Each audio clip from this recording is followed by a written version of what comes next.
డబ్బు, అనారోగ్యం, ఉద్యోగం, వ్యాపారం, అప్పులతో బాధపడుతున్నారా? మీకోసమే launch your future programme.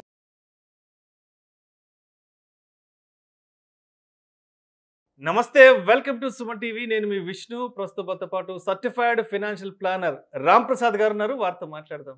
Sir నమస్తే. సార్ రామ్ ప్రసాద్ గారు. నమస్తే విష్ణు గారు. రామ్ ప్రసాద్ గారు, ఎప్పటి నుంచో ఒక టాపిక్ గురించి అడగదాం అనుకుంటూ ఉన్నా. EMI versus SIP, equated monthly instalment versus systematic investment plan. ఏంటి అసలు ఈ రెండింటిని ఏ విధంగా అర్థం చేసుకోవాలి అసలు? ఈఎంఐ ఎవరికి తెలవకుండా ఉండదు, అందరికీ తెలుసు. ఓకే, ఈఎంఐ అంటే ఒకసారిగా మనం ఎఫర్ట్ చేయలేని వాటిని ఒక లోన్ ద్వారా తీసుకొని సమకూర్చుకోవటం. అది సమకూర్చుకున్నాక దాన్ని మంత్లీ క్లియర్ ఆఫ్ చేయటాన్ని ఈఎంఐ అన్నారు. ఒక fixed amount every month, so that మనకి బర్డెన్ అవ్వకుండా అతను కూడా మన ఫైనాన్షియల్ ఎలిజిబిలిటీని బట్టి ఇతను ఎంత కంఫర్ట్గా కట్టగలడు అంత మొత్తానికి ఒక లోన్ ఇస్తారు. దాన్ని ఈఎంఐ అన్నారు.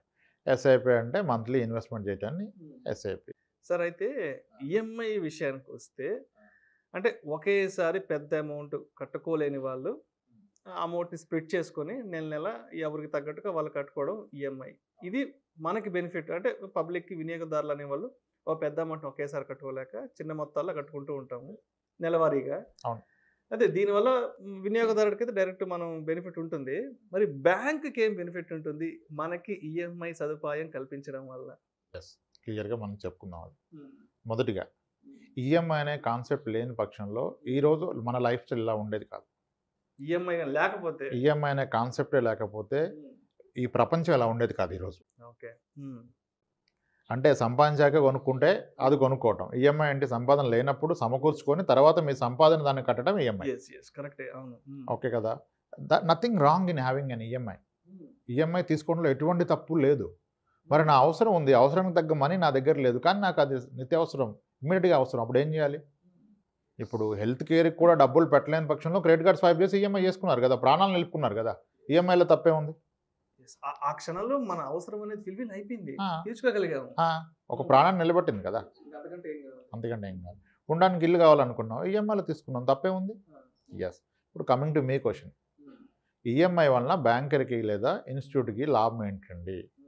అసలు బ్యాంకర్ యొక్క వ్యాపారం ఏంటండి? అతని దగ్గరికి ఇప్పుడు ఒక వ్యక్తి యొక్క ఒక 60 ఏళ్ల వయసులో ఉన్న వ్యక్తి అతనికి వచ్చిన 40 లక్షలు లేదా 50 లక్షలు తీసుకొని నెమ్మదిగా నడుస్తూ బ్యాంక్ వెళ్తాడు. వెళ్ళి, సార్ నమస్తే, ఇవి నా దగ్గర ఉన్న డబ్బులు, ఇది నా చివరి సంపాదన, దీంతో నా జీవితకాలం నేను లాక్కోవాలి కాబట్టి నాకు ఒక మంచి పథకం చెప్పండి అని చెప్పి ఆయన ఫిక్స్డ్ డిపాజిట్లో పెడతారు.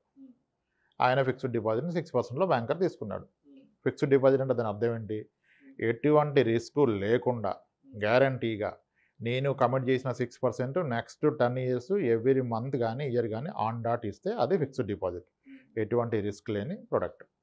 మరి ఇప్పుడు ఒక వ్యక్తి దగ్గర 6% ఖచ్చితంగా ఇస్తానని తీసుకున్న డబ్బులు నేను నా దగ్గర పెట్టుకుంటే ఆయనకు 6 ఎలా ఇస్తాను? ఆయనకి ఇవ్వాలంటే ఈ డబ్బులు నేను వ్యాపారంలో పెట్టి సంపాదించాలి కదా. అప్పుడు ఈ అమౌంట్ని ఇతను ఇంకోళ్ళకి ఈఎంఐ లాగా లోన్లో ఇస్తాడు. ప్రాబబ్లీ ఒక తండ్రి వెళ్ళి ఎఫ్డీ చేశాడు, కొడుకు వెళ్ళి కార్ లోన్ తీసుకున్నాడు. మరి కొడుకు ఇస్తే వెనక్కి ఇవ్వకపోవచ్చు కదా. సొంత తమ్ముడికైనా బ్రదర్ ఇస్తే ఏమో డౌట్స్ ఉంటాయి. అదే ఆయన బ్యాంకులో ఎఫ్డీ పెడితే ఈయన వెళ్ళి బ్యాంక్ దగ్గర హోమ్ లోనో, కార్ లోనో, పర్సనల్ లోనో తీసుకుంటే ఈయన బ్యాంక్ కడతాడు, బ్యాంకర్ ఆయనకి ఇంట్రెస్ట్ ఇస్తాడు.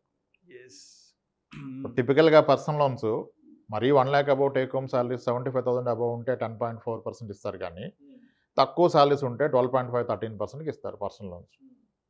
అంటే కంపెనీ కేటగిరీని బట్టి open ended category, D category, C category కంపెనీలో ఉండి 35,000 సాలరీ ఉంటే personal loan rate of interest 12.5. ఈ మనీ బ్యాంకర్కి ఎక్కడిది? This an FD money. వాడు 6%కి తీసుకొని మంచిగా 12%కి ఇచ్చాడు, 12.5కి ఇచ్చాడు. మనీ ఎవరిది? డిపాజిటర్ది. ఆయన కోసం 6, బ్యాంకర్ ఎవరు? మధ్యలో ఇతను వ్యాపారం చేస్తున్నాడు, ఇతని కోసం 6.5%. సో 6%కి తీసుకుంటాడు, 12%కి ఇస్తాడు. ముగ్గురు అవసరాలు తీరిపోయాయి. అతని అవసరం గ్యారంటీ ఇన్కమ్, ఆయన అవసరం తీరిపోయింది.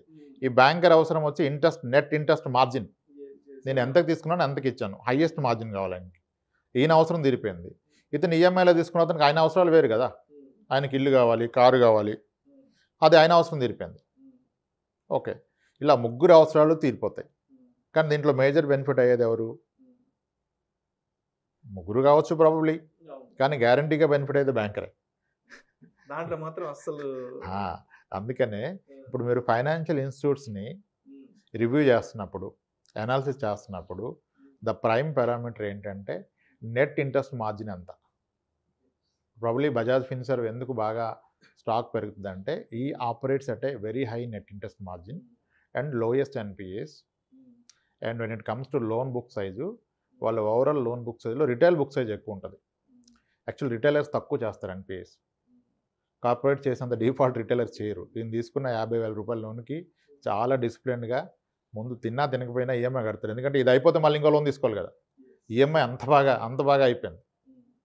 లేదంటే సిబిల్ స్కోర్లో తేడా వచ్చేస్తుంది. సిబిల్ స్కోర్లో తేడా అండ్ ప్రతి అవసరాన్ని ఆయన అచీవ్ చేయగలుగుతున్నాడుగా. ఇప్పుడు ఇంట్లో ఎన్ని కన్జ్యూమర్ గూడ్స్ ఎన్ని కొంటున్నారు? ఫస్ట్ వాషింగ్ మిషన్ కొన్నారు, అయిపోయింది. ఇది అయిపోతే నెక్స్ట్ ఏసీ రెడీ ఉంటారుగా. ఏసీ రెడీ అయిపోతే ఫర్నిచర్ సపోర్ట్ కూడా ఇచ్చేస్తున్నాడు. Furniture ready, bike ready, car ready. So life is on EMI. Okay, EMI అయిపోయింది. అయితే ఎస్, దీనికి ఎస్ఐపికి ఏంటంటే ఈఎంఐ అనేది ఏంటి? మీకు ఒక గుదిబండ, ఒక భారాన్ని ఎత్తుకున్నట్టు. ఎత్తుకున్నాం, పిక్ చేసి తీసుకున్నాం, దాన్ని మొయ్యాలి అంతకాలం పాటు. ఎస్ఐపి అలా కాదు. ఎస్ఐపి మీరు మీ ఫ్యూచర్ని కొనుక్కోవటం, మీ ఫ్యూచర్ టైంని మీరు కొనుక్కుంటున్నారు. ఆ రోజు కంఫర్ట్ని ఇప్పుడు కొనుక్కుంటున్నారు ఎస్ఐపి ద్వారా. అయితే ఈఎంఐలు కరెక్ట్గా ఏం మిగట్లేదు కదా సార్, ఎస్ఐపి ఎలా చేస్తూ ఉంటారు? ఎస్ఐపి మంచిదని అర్థమైంది, ఈఎంఐలో కడితే దీనికి ఎక్కడ ఉంది సార్, నా జీతం ఎంత అని ఎస్ఐపి చేయడానికి అని అందరికీ లాజిక్ ఉంది. ఓకే, ఇప్పుడు ఎస్ఐపి కట్టాలి, కడితే మీ భవిష్యత్తు బాగుంటుంది. ఈఎంఐ ఉండాలి, ఈఎంఐ లేకపోతే అసలు ఈ రోజు ప్రజెంటే బాగుండదు కదా. 30,000 సాలరీ ఉన్న అతను ఒకసారి ఇంట్లోకి అన్ని వస్తువులు కొనలేడు కదా క్యాష్ పెట్టి. ఈఎంఐలు అయితే కొనుక్కుంటారు. దానివల్ల ఏంటంటే మీకు కమిట్మెంట్ టువర్డ్స్ జాబ్ పెరుగుతుంది ఈఎంఐ కట్టడానికి. ఎస్ఐపి అయితే ఒక లాజిక్, ఒక చిన్న రూల్ ఫాలో అయితే లైఫ్ చాలా సింపుల్ అయిపోతుంది. ఎప్పుడు కూడాను అట్లీస్ట్ ఎంత ఈఎంఐ కడుతున్నారో అంత ఎస్ఐపి కట్టండి. Your life is well taken care. ఎంత ఈఎంఐ కడుతున్నాం దాని ఈక్వలెంట్ ఎస్ఐపి పెట్టే ప్రయత్నం చేయండి. ఎస్, ఇప్పుడు 80,000 శాలరీ, 20,000 ఈఎంఐ కడుతున్నాడు.